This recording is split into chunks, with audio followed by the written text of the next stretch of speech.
Assalamualaikum warahmatullahi wabarakatuh. Alhamdulillah wassalatu wassalamu ala Rasulillah wa ala alihi washabihi wa mawala wa ba'd. Ikhwatal iman, pemirsa Wesel TV yang berbahagia dimanapun Anda berada. Jumpa lagi bersama saya Aminullah di dalam acara Sahabat Agri. Nah, kita akan menggali lebih dalam dan posisi saya saat ini berada di daerah Pamulang. Kita akan menggali lebih dalam mengenai BOS Letong System bersama Pak Fatullah selaku penemu dari BOS Letong System ini. Kita samperin dulu sama-sama.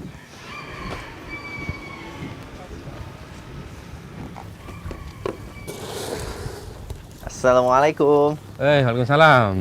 Pak Fatullah. Siap. Gimana kabarnya? Baik. Nah, sedang apa nih? Kasih makan ikan, Pak. Oh, makan ikan. Iya, ikan patin ini. Nah, ini ikan patin dan lele, Pak. Iya. Ini ikan patin. Lebih fokus ini patin, Pak nih. Nah, Gimana, bisa saya berada di lokasi pertanian atau bisa dikatakan tempat perikanan juga ya, Pak ya. Karena di sini ada pertanian dan perikanan. Kita akan menggali lebih dalam mengenai BOS Letong System yang telah ditemukan oleh Pak Fatullah. Iya, Pak Fatullah, saya melihat ini kayak menarik sekali. Dari lahan yang sempit ini dibentuk seolah ada kolam ikan dan juga tempat pertanian di sini kangkung nih ada di sini. Iya, sayurannya. Iya. Dan juga tadi saya melihat banyak ada sawi, ada seledri, kemanggi gitu. Iya. Macam-macam Pak ya bisa Betul. Nah, kita pengen tahu nih dan bahkan pemirsa ingin tahu juga sebetulnya apa sih atas dasar apa Pak Fatullah membuat tempat-tempat seperti ini? Atau mungkin kita dikenalnya katanya ada namanya BOS Letong System. Itu Iya. maksudnya apa sih, Pak? Bisa Iya. dijelaskan pada kami semua. Iya, terima kasih. Jadi BOS Letong System itu adalah terbangun dari sebuah inspirasi.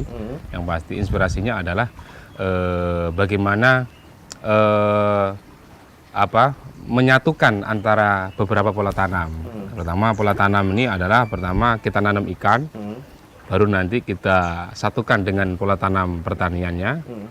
Ke depan nanti bagaimana kita menyatukan dengan peternakannya, gitu. Nah, pertanian, perikanan dan peternakan ini bagaimana bisa kita satukan menjadi satu rantai makanan, kan? Jadi dia berfungsi sebagai simbiosis mutualisme.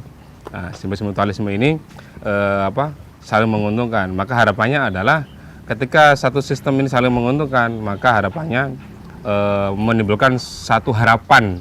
Nah, ini harapan inilah harapan kesejahteraan yang kami maksud dan kami singkat dari BOS itu adalah bekal orang sejahtera. Bekal orang sejahtera, BOS. Iya, BOS. Bekal orang sejahtera. Asumsinya dengan lahan yang sempit, bagaimana masyarakat kita itu mempraktekkan ini sesuatu yang mudah, ya kan? Kontrolnya mudah, sesuatu yang bisa di samping rumah, bahkan di atap rumah juga mudah sekali. Tapi kita bisa memanfaatkan tiga hal ini. Nah, kira-kira gitu. Jadi bekal orang sejahtera inilah yang saya peruntukkan untuk masyarakat perkotaan ya, khusus perkotaan, karena kan kota lahannya sempit. Nah, gitu. Jadi ini sepertinya cocok dengan orang perkotaan. Gitu. Nah, Pak Fatullah, yang bikin saya heran ini Pak Fatullah itu kan lulusan sarjana hukum ya? Betul. Iya. Kok bisa menemukan ide seperti ini gitu, Pak? Iya, tentu jangan sampai ada sebuah anekdot katanya kalau Anda ingin sukses di pertanian maka masuklah jurusan hukum. Jangan begitu. Tapi ya bahwa ini sebenarnya awal mula dari bisnis saya sejak awal. Saya punya bisnis perikanan ya. Bisnis perikanan. Iya. Dan memang ternyata saya ini waktu kecil memang sukanya menanam ikan. Menanam ikan. Iya, lulus SD itu saya sudah mulai usaha pembenihan ikan di rumah, kampung dulu. Pembenihan rumah ini pembenihan ikan lele di rumah dulu. Nah, ini kemudian lulus sarjana ini. Kemudian kan ingin mencoba menggali kemampuan masa kecil yang dulu. Nah, sembari hobi dan merasa nyaman saya kan. Nah, dulu setelah lulus dari sarjana hukum kan sempat ikut-ikut ke pengacara ya. Tetapi mungkin hati ini kok lebih condong ke arah ke sini, ke arah ke agro ini, makanya saya gali. Dan akhirnya ya itu bahwa hobi ini kan kemudian mendorong saya untuk memaksimalkan sebuah konsep yang terimajinasi dalam pikiran saya gitu. Jadi ada suatu hal yang terpendam dari masa kecil hingga dituangkan ketika setelah lulus jadi sarjana hukum. Kira-kira begitu ya, kira begitu. Menarik sekali. Kita pengen tahu sebetulnya mungkin Bos Letong Sistem ini terbuat dari apa saja Pak gitu. Mungkin Pak Fatul bisa menjelaskan pada kami semua. Ya, sebenarnya kalau Bos Letong Sistem ini sebenarnya teraplikasi oleh beberapa hal yang yang penting. Pertama pasti harus ada ikannya, ya kan. Yang kedua harus ada tanamannya. Nanti memang dalam proses penelitian ada peternakannya, nah gitu. Untuk sementara waktu ini masih menggabungkan antara perikanan dan pertanian. Lalu bagaimana bahan-bahannya itu ya? Bahan-bahan ini bisa terbuat dari PVC kan? PVC, pipa, fiber. Untuk bak kolamnya bisa fiber, bisa gentong, bisa terpal atau bisa kaca gitu. Nah, untuk media tanamnya bisa material-material ya. Yang paling penting ini kan PVC yang kita lubang-lubangin itu, ya kan? Yang bisa dilihat gitu, ya kan? Nah, yang bisa dilihat seperti ini kan, atau di belakang saya ini semua ini terbuat dari PVC. Tapi kalau nanti punya industri besar ya nanti bisa pakai baja ringan ini juga bisa. Kayak gitu. Jadi pakai pipa PVC, baja ringan juga bisa. Bisa. Dan bahannya pun nggak mesti gentong Pak ya. Ini bisa terpal. Terpal juga ya. dibentuk seperti ini.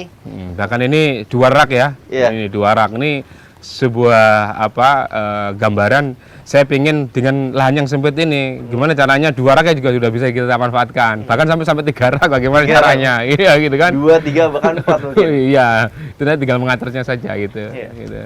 Nah, kangkung, sawi, semuanya mungkin banyak dikenal oleh masyarakat juga Pak ya. Betul.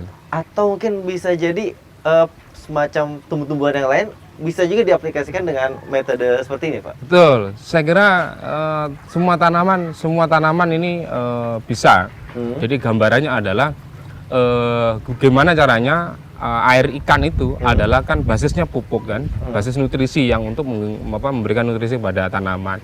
Nah, saya kira tanamannya ini apa saja saya kira. Nah, kami membedakan tanaman itu antara internal sistem sama eksternal.